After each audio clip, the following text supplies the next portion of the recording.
the long-range goal of this administration and of the next one, whatever it may be, must be two things. One, a normalization of the relations between the government of the United States and the government of the People's Republic of China. And two, the ending of the isolation of the mainland China from the world community. Those are long-range goals. Now, let's begin with what we have done then. We can't go that far, that fast in one jump. And we cannot do it now, and I will not speculate on it now, because it is premature to talk about either of those subjects, either recognition or admission to the UN. President Nixon warns there's still a long way to go towards normalizing relations between the United States and Communist China. The two countries have been implacably opposed ever since the Communists gained control of mainland China 22 years ago. But last month, an American table tennis team was invited to play in Peking, and so became the first American delegation of any kind ever to visit Communist China. The Americans lost the tournament, but they gained a much more important success on the diplomatic front. Everywhere they went, they received a warm reception, and the Chinese leaders themselves went to great lengths to stress the importance of the visit, calling it a new beginning in the friendship between the Chinese and American peoples.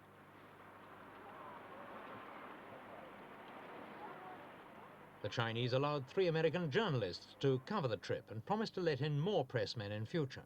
They encouraged their guests to go sightseeing and to visit not only Peking's ancient palaces, but also factories in a typical commune.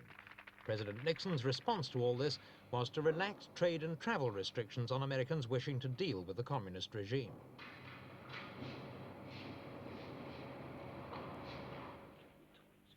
This sudden new initiative by the Chinese left many observers in the West guessing at the real intentions of Mao Zedong.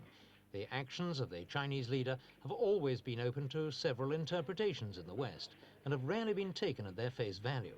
But this time there did seem to be a genuine desire to put Sino-American relations on a better footing.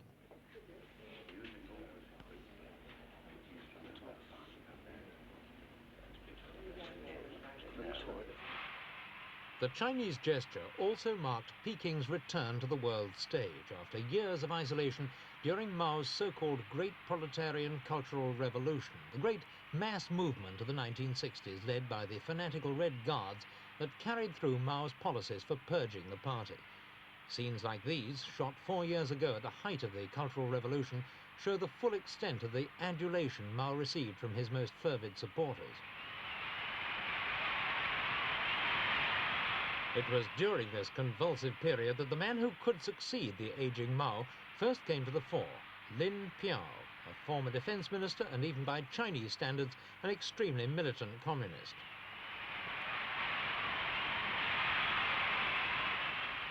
The Cultural Revolution permeated every sphere of Chinese life. It restated party dogma, demanded new affirmation of loyalty from party members, and reorganized industry, teaching, and agriculture. The revolution was forced through against considerable opposition. In the countryside, peasants fought Red Guards in protest against the enforced collectivization of farms. Profound though the changes were, they seemed to have little relevance to China's relations with the outside world. The same can hardly be said of the other important development of the period, China's development of nuclear weapons.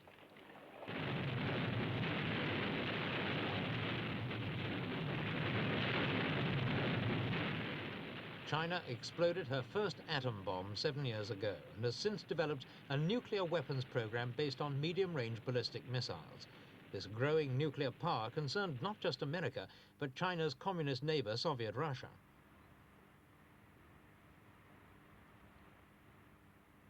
This is the Ussuri River region along China's northeast border with Russia, over which the two sides have long been in dispute. Так. Сейчас доложу начальнику заставы. Следите внимательно за объектом. 2 years ago, the conflict broke out into open fighting over possession of an uninhabited island in the river.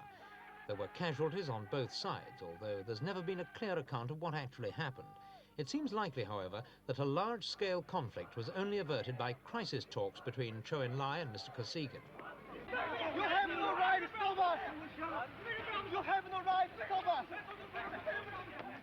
Being so isolated in international affairs, Mao Zedong's China has never worried unduly about its image in the world at large. This famous incident outside the Chinese legation in London in 1967, in which Chinese diplomats scuffled with police, would have been unthinkable conduct on the part of any other member of the international community.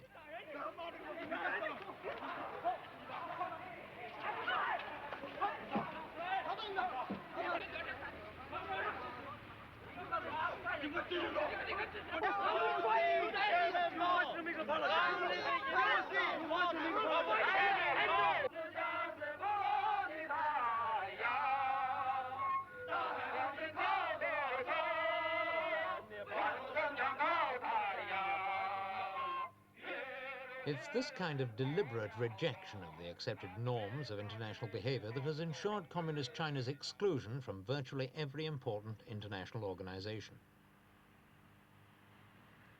The flags of 127 countries fly outside the United Nations building in New York. Communist China's is not among them. When the Charter of the UN was drafted 26 years ago, a non-communist regime ruled China, along with the United States, the Soviet Union, France, and the UK. China became a permanent member of the Security Council. For the last 20 years, the question has been who should sit in China's place.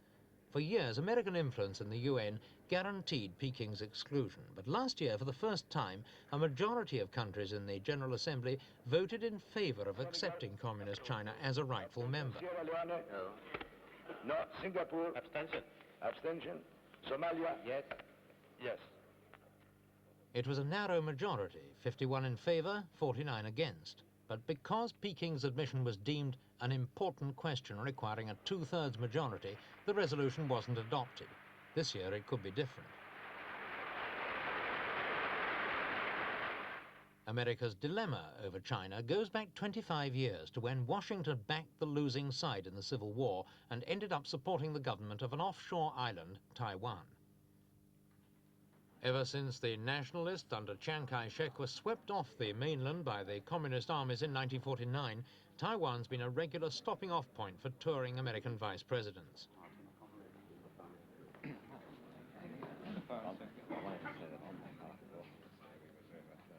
Chiang is now 83 and still lives in hope of leading his troops back to the mainland. But with the passing years, hope has faded into self-delusion, and Chiang has become something of an embarrassment to the Americans. What Washington now has to find is a formula that will allow recognition of Peking as the government of China, whilst maintaining Taiwan as an independent state.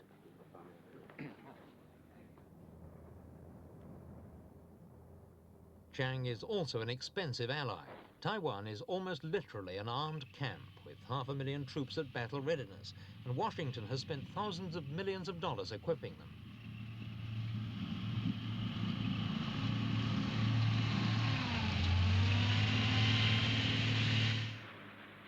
On the economic front, Taiwan is faring well.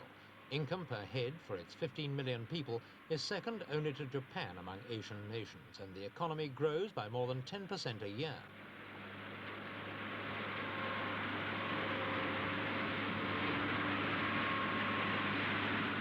Less than a third of the island is cultivable, and yet Taiwan exports over $800 million worth of agricultural products every year.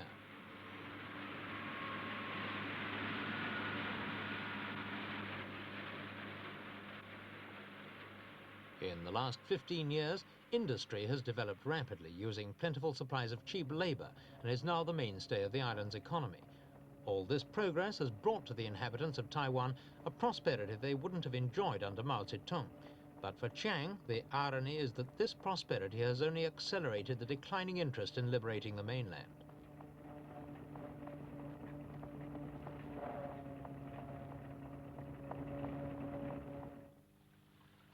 This is the closest Chiang is ever likely to get to Peking, the tiny offshore island of Quemoy, only 3 miles from the mainland and the scene of heavy artillery bombardments in the 1950s.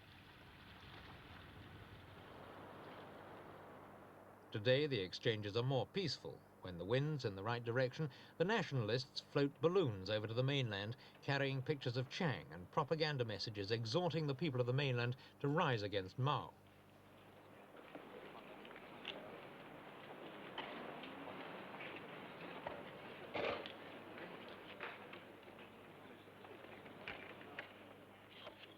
Despite the futility of the exercise, the balloon launchings have taken on an almost ritualistic character among Chiang's most fervent followers.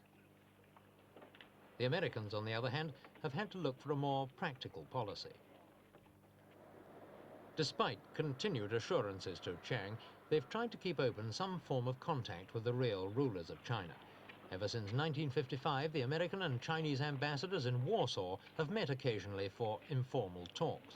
Over the years, there have been more than 130 such meetings, and although they have achieved nothing concrete, they have at least provided an avenue of communication for each other's views and have helped to create the improved political climate in which the present thaw has taken place.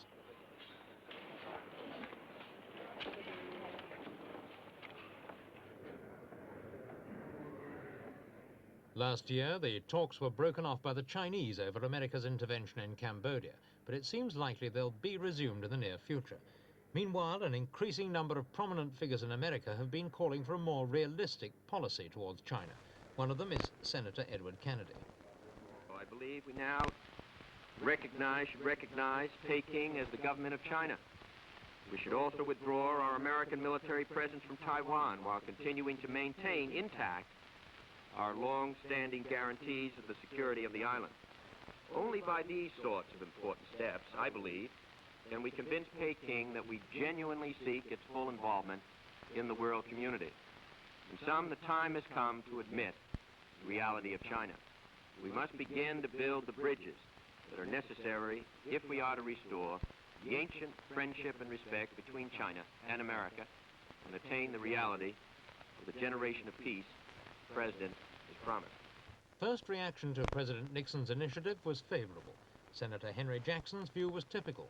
Well, I have long supported the initiatives that the President announced today. As a matter of fact, a year and a half ago, I made a speech, and again a month ago, suggesting that we take new initiatives regarding China, especially in connection with the exchange of cultural experts, people in the news field, and to bring about a better understanding between the two countries, and trade would be high on that list. And therefore, I'm very pleased with the President's announcement. I think it's a step in the right direction. I would be very much interested, of course, in knowing the Russian reaction to all of this. It could well lead to a less intransigent position on the part of the Russians at the SALT talks. I think it's conceivable that the Russians may now want to talk more seriously about some of the problems that divide East and West. This could be one of the offsetting effects of the new relations with China. The President's encouragement of a new dialogue with Peking will be welcomed not least by these people, some of the 250,000 Chinese who've settled permanently in the United States and become naturalized Americans. Many of them still have relatives in China, and the new proposals for travel exchanges may mean some of them will be able to visit relations they haven't seen for over 20 years, a prospect likely to give their traditional New Year celebrations an added zest.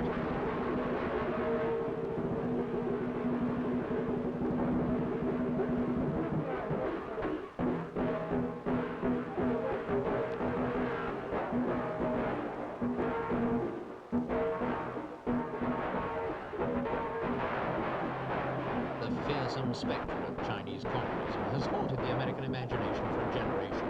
It's perhaps ironical that President Nixon, of all people, the man who established his reputation by advocating a hard line against communism, should be the one to lay the ghost. 3 weeks ago, he summed up the progress so far and made a remarkable prediction. I would just summarize it this way. What we've done is broken the ice. Now we have to test the water to see how deep it is. And I would finally suggest that I know this question may come up if I don't answer it now. I hope, and as a matter of fact, I expect to visit mainland China sometime in some capacity. I don't know what capacity, but that indicates what I hope for the long term, and I hope to contribute to a policy in which we can have a new relationship with mainland China. The Chinese have so far studiously omitted any mention of the United States government. What they stress is their friendship for the American people, whom they see chiefly as protesters against the imperialist war in Vietnam. Indeed, a possible explanation of the new Chinese approach is that Peking wants to appear friendly so as to encourage the United States to continue its disengagement from Southeast Asia.